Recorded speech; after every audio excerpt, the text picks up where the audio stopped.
When I was a little girl, my father and I would stargaze the night sky. He would teach me basic astronomy to look up basic constellations and such, and tell me stories about these people living on those distant planets. And when I grew up, maybe I could go meet them. Well, now I can tell you, he is a little concerned that I seem to have taken his words quite seriously.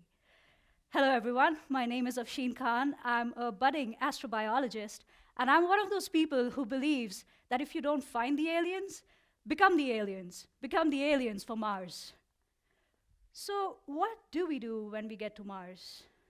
Well, you take a selfie. Yeah, do that, because I can tell you that would be an epic selfie. Selfies apart, my friends always ask me this question. Why Mars? Why are you so obsessed with Mars? Don't you like us? Don't you love this planet? Why do you want to go away? And I'm sure down in history, every explorer was asked this question by his or her friends. Why do they want to sail west? Columbus, why do you want to get away? Don't you love us?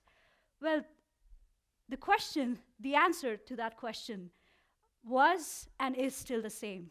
For the drive of humanity to explore newer frontiers, for that sense of adventure, to push humanity forward. And in case of Mars, well, I love this planet and I love human beings, and I would like to make Homo sapiens a multi-planet species. The advancements that would come from this endeavor is going to create breakthrough technologies in medical science, in food production, in solar power, and whatnot. So that's why Mars. This is an artist's concept of what completely closed and sustainable habitats are going to look like in future human colonies on Mars.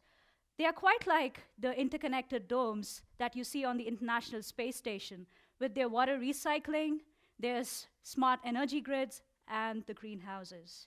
That is where my focus is. I became interested in developing crops for Mars about 3 years ago when I was involved in this research at the German Aerospace Center in Berlin.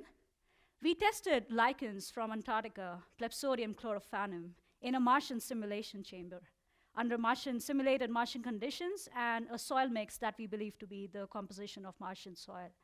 And we saw amazing results.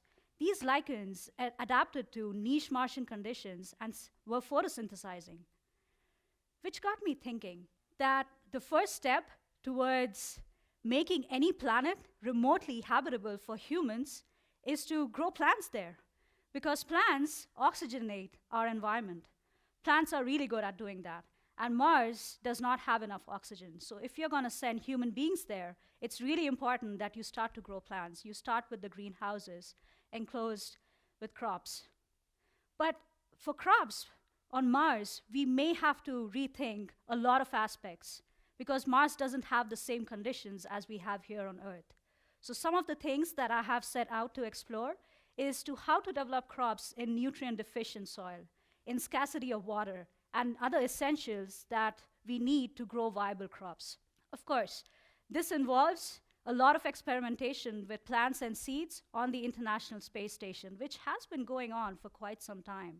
And we have seen very interesting results of how we can select certain traits in seeds and develop crops that are really resistant to droughts and other special qualities. Also, certain programs like the High Seas mission, where they explore regenerative systems for deeper space travel, have found some really interesting results.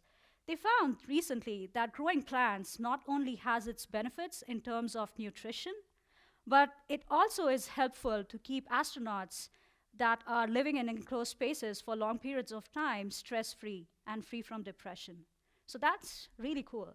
One of my favorite projects, the Lunar Plant Growth Habitat Project. This is NASA AIM's newest endeavor to grow plants on the moon for future moon colonies, where astronauts could depend on crops there for their diet. This, of course, is the first big step towards growing plants in extraterrestrial environment. So I'm really excited about this project. Colonization of Mars is humankind's biggest endeavor in the 21st century. It's going to require the effort of thousands to millions of people to achieve this successfully. While the aerospace companies are developing better and more efficient rockets and propulsion systems, we must also be thinking about not thought about before engineered systems for producing food and energy, recycling waste and water on a barren planet with very thin atmosphere, rich in carbon dioxide, with very high cosmic radiation, and about 1/3 of our usual gravity. Mars is going to require risk takers. Mars is going to require innovators. Mars is going to require calculated risk takers. Mars is going to require you. Which is why I wanted to share this idea with you here, this dream of growing a plant where no man has ever grown before. It's a vision, a compelling image of an achievable future. So after you've taken a selfie, maybe think about growing a plant on Mars. Thank you.